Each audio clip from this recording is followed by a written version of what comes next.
ሰላም ሰላም ውድ ደንበኞቼና ተመልካቾቼ በላይፍ ቼንጂንግ ቢዝነስ ትሬኒንግ ኤልሲፒቲ አሁን የማቀርብላቸው ርዕስ ባለፈው ያቀረብኳቸው ሶስት የቢዝነስ ፕላን ርዕሶች የቀጠለ ነው። ቢዝነስ ፕላኑ ከመጻፉ በፊት ምን መደረግ አለበት? ዋት ሹድ ዊ ዱ ቢፎር ራይቲንግ ቢዝነስ ፕላን? ሳብስክራይብ፣ ላይክ፣ ሸሪንግ አድርጉ ፕሮግራሙን ለማጠናከር።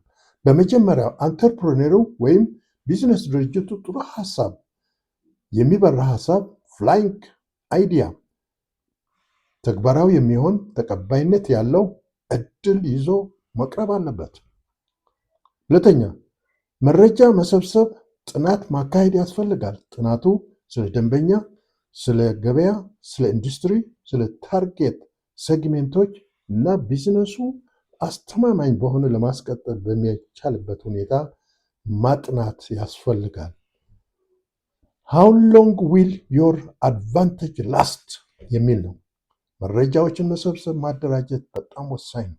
ሶስተኛ፣ ከተሰበሰቡ መረጃ አጭር ማስታወሻ ሜሞ ማዘጋጀት፣ ለራሱ የሚሆን ስለ ደንበኛው ከፍተኛ ፍላጎትና ምኞት የሚገልጽ ተፈጻሚ የሚሆን ጥናት ካስተመር ድራይቭን ፊዚቢሊቲ ስታዲ ማዘጋጀት ያስፈልጋል።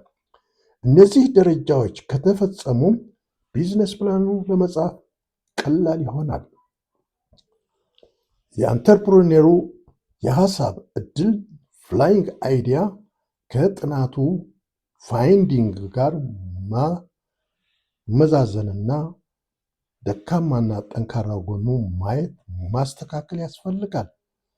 ከዚህ በኋላ የመተግበሪያ ስትራቴጂ ደግሞ ማዘጋጀት ወሳኝ ነው። ለምንድን ነው ደንበኛ የምናጠናው? ዋይ ዱ ካስተመርስ ማተር? ቢዝነስ ድርጅቶች ምርቶች፣ አገልግሎቶች ሲያመርቱ ምክንያታቸው ለደንበኞች አቅርቦ በመሸጥ ትርፍ ለማግኘት ነው። ያለ ደንበኞች ቢዝነስ የሚባል ነገር አይኖርም። ያለ ደንበኞች ችግርና ስቃይ መፍታት፣ ፍላጎታቸውን ማርካት ቢዝነስ ህይወት አይኖረው። ታዲያ ይህ ከሆነ እውነታው አንተርፕረነሮች ወይም ቢዝነስ ድርጅቶች ለምንድን ነው ስለ ምርቶቻቸው፣ ስለ ቴክኖሎጂው፣ ስለሚያቀርቡት አገልግሎት ማድነቅ የሚቀድማቸው ወይም ማድነቅ የሚፈልጉት? አንተርፕረነሮች ስለ ራሳቸው ድርጅቶችና ምርቶቻቸው አስደናቂ መሆን ሳይሆን መግለጽ የሚገባቸው ስለ ደንበኞች ማገልገል፣ ፍላጎታቸውን ማርካት፣ ችግሮቻቸውን መፍታትና ስቃያቸውን ማቃለል፣ ሪሊፍ እፎይታ መፍጠር መስራት ነው ያለባቸው። ካስተመር ፎከስ መሆን አለበት።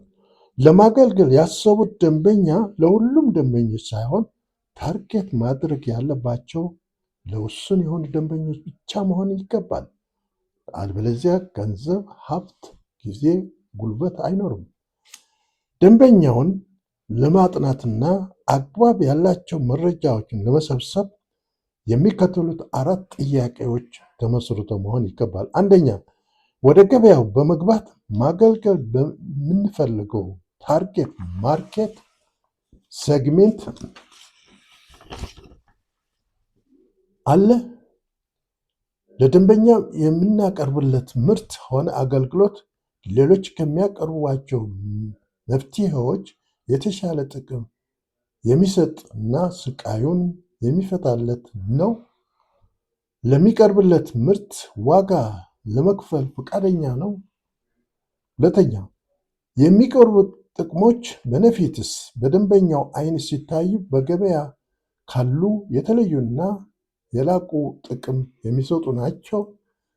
በአገልግሎት በስራ አፈጻጸማቸው ፈጣን፣ የተሻሉ፣ ርካሽ የሆኑ ወይም ምንም ይሁኑ ሌሎች ከሚሰጧቸው መፍትሄዎች የተሻለ መሆን ያስፈልጋል።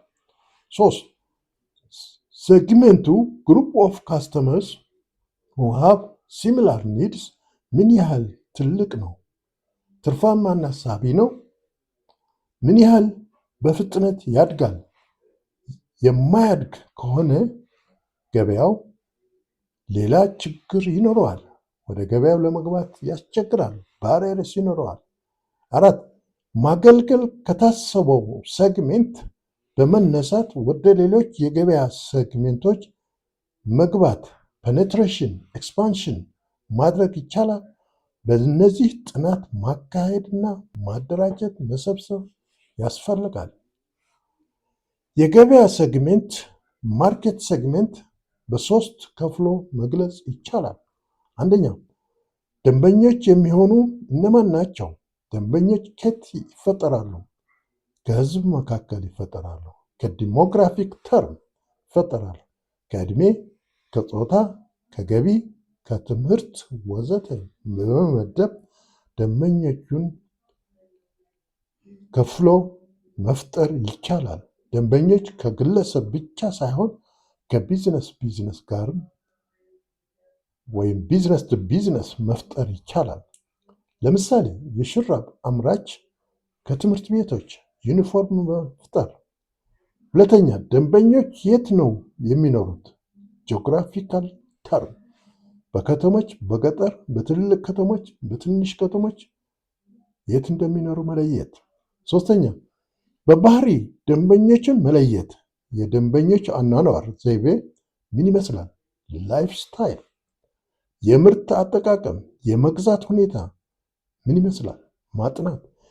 የተለያዩ የገበያ ሴግሜንቶች የተለያየ ፍላጎቶች አላቸው። ለዚህም የተለያዩ ፍላጎቶች የተለያዩ መፍትሄዎች የሚሰጡ ምርቶች፣ አገልግሎቶች ማቅረብ ያስፈልጋል።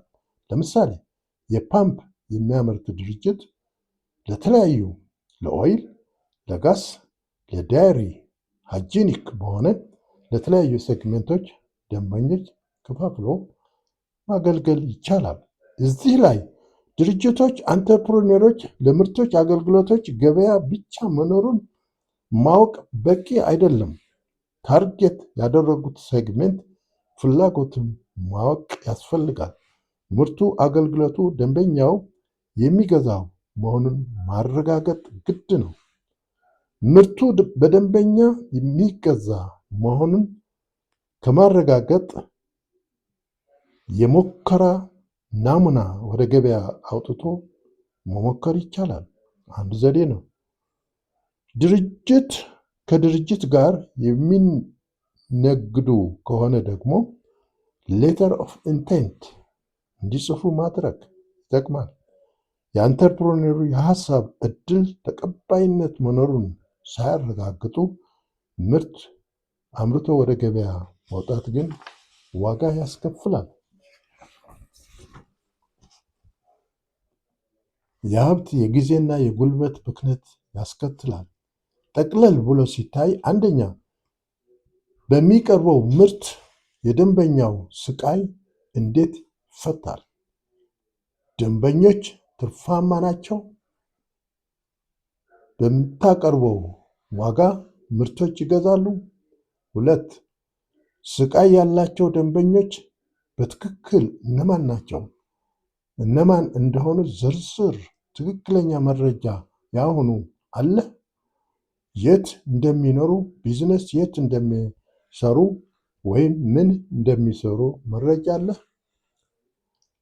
3 ሌሎች መፈታት ያለባቸው በምታቀርበው ምርት ምን የተለየ ጥቅም ለደንበኞች ታቀርባለህ?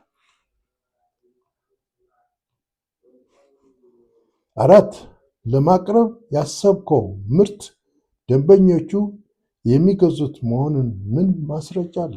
ማረጋገጫ። 5 ታርጌት ያደረግከው ገበያ የሚያድግ መሆኑን ምን ማረጋገጫ ማስረጃ ልታቀርብ ትችላለህ? 6 በተመሳሳይ ከሚቀርበው ሌሎች ምርቶች በገበያው ካሉ ሴግሜንቶች መጠቀም ይችላሉ?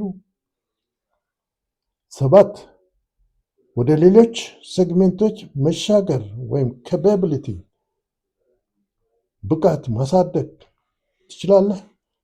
ሌላው መጠናት የሚገባው ገበያው ነው። ዱ ማርኬትስ ማተር? በአጠቃላይ በሰፊው መዳሰስ አለበት። ገበያው ሳቢ፣ ትርፋማና ትልቅ ነው መሆን ማረጋገጥ ያስፈልጋል። የገበያው ስፋትና እድገት በዛሬውና ለወደፊቱ የሚኖረው ሁኔታ ማጥናት ወሳኝ ነው። ስለ ገበያ 3 ወሳኝ የሆኑ ጥያቄዎችን መጠየቅ ያስፈልጋል። አንደኛ፣ ገበያው ምን ያህል ትልቅ ነው? ያለምንም ችግር ተወዳዳሪዎች በየፊናቸው ማስተናገድ ይችላል? 2 ገበያው በአሁኑ ጊዜና ለወደፊቱ በአጭር በመካከለኛና በረዥም ጊዜ ምን ያህል ያድጋል? 3 የረዥም ጊዜ እድገት ምን እንደሚመስል መተንበይ ይቻላል?